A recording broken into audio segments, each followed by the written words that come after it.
Donc moi, je m'appelle Pépita Cage, je suis artiste et coordinatrice du CITI et des États généraux. Donc déjà, le CITI, c'est un réseau de compagnies itinérantes qui se fédèrent pour mieux défendre l'itinérance et ses spécificités. Et ensuite, les États généraux des itinérances artistiques, ce qui nous rassemble ici, c'est en fait 2 ans de réflexion, d'ateliers, de rencontres autour de l'itinérance. Et qui organise ces États généraux des itinérances artistiques?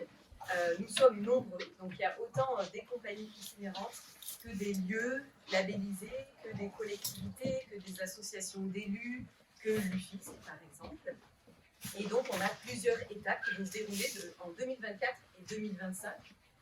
Le lancement c'était au BIS de Nantes.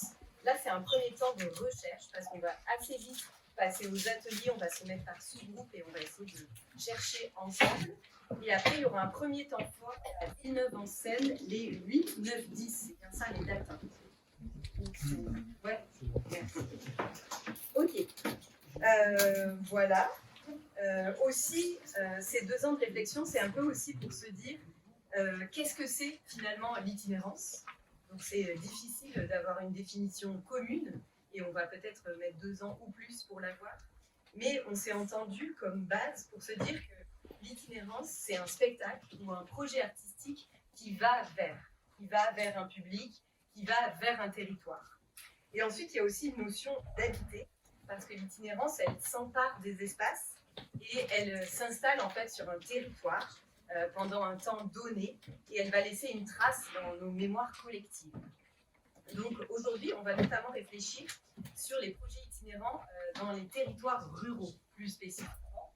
Et c'est vrai que là, l'itinérance a un rôle tout particulier à jouer.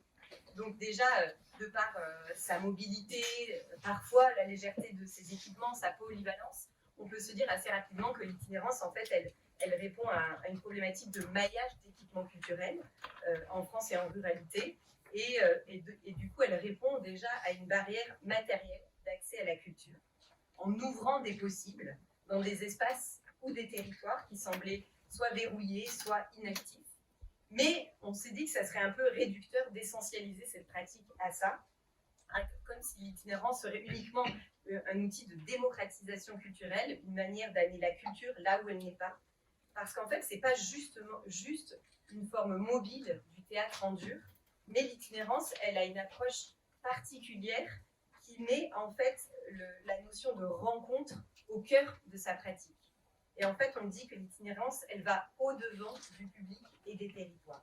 Et cette notion de rencontre, c'est ce qui en fait sa force.